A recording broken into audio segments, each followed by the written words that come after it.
Para Olympic போட்டிகள்ல இந்தியாவுக்காக தங்கப்பதக்கம் வாங்கி கொடுத்த மாரியப்பன் கண்டிப்பா உங்களுக்கு ஞாபகம் இருக்கும்னு நினைக்கிறேன். சேலம் மாவட்டம் ஓமலூர் பக்கத்துல பெரிய ஒடுகம்பட்டியை சேர்ந்தவர் மாரியப்பன். இப்போதைக்கு மாரியப்பன் மேல போலீஸ்ல ஒரு கேஸ் கொடுத்திருக்காங்க சார்.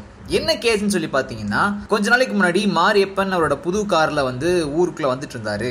அப்போ அவரோட கார் மேல சதீஷ்குமார் அப்படின்ற ஒருத்தர் பைக்ல போய் மோதிட்டாரு.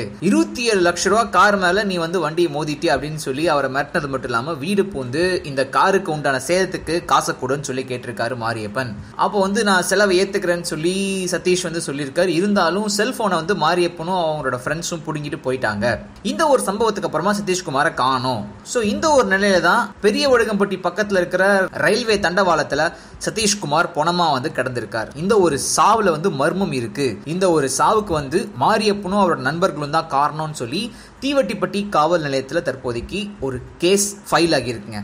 இது ஒரு பக்கத்தோட கூற்று. மாரியப்பன் கிட்ட கேட்கும்போது அவர் என்ன சொல்றாருன்னு பாத்தீங்கன்னா, நான் என்னோட பயிற்சியை முடிச்சுட்டு டெல்லியில இருந்து வீட்டுக்கு வந்துட்டு இருந்தேன். வந்துட்டு இருக்கும்போது சதீஷ் 2 வீலர்ல என்னோட வண்டி மேல மோதிட்டாரு. அதுக்கப்புறம் எனக்கும் அவருக்கும் வாக்குவாதம் ஏற்பட்டுச்சு. அதுக்கப்புறம் எங்க 2 பேத்தையும் அங்கிருந்து அவங்க சமாதானப்படுத்தி அனுப்பி வச்சுட்டாங்க. இந்த நிலையில சதீஷ்குமார் நேத்து ரயில் மோதி தற்கொலை செஞ்சுக்கிட்டாரு. இந்த தற்கொலைக்கு நான் தான் காரணம்னு சொல்லி அவங்களோட உறவினர்கள்லாம் புகார் சொல்லிட்டு இருக்காங்க.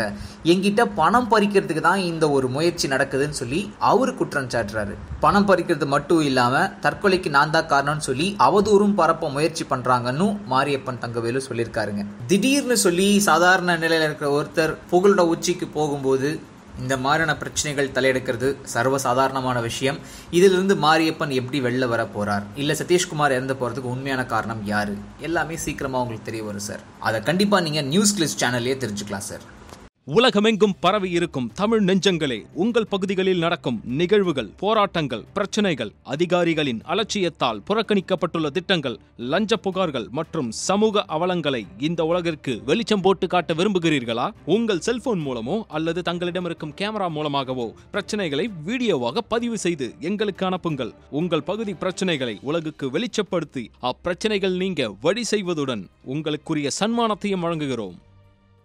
எல்லா மாடிப்படியும் மாடிஃபிகேஷன் இருக்குது. மாடிப்படியெல்லாம் உடைச்சி அவங்க நடக்கிறதுக்கு ஏற்பாடு பண்ணோம். கார்டனில் அவங்க யூஸ் பண்ண வாக்கர் இருக்குது. இதையெல்லாம் வெளியில் தெரியக்கூடாது. அவங்க பாதிக்கப்பட்டால் அது தெரிஞ்சால் என்னுடைய தொண்டர்கள் தாங்க மாட்டாங்கன்னு சொல்லி இதே இப்போ இருக்க பொதுச்செயலாளர்கிட்ட அம்மா அது வெளியில் வரக்கூடாதுன்னு இன்ஸ்ட்ரக்ஷனை கொடுத்துருந்தாங்க.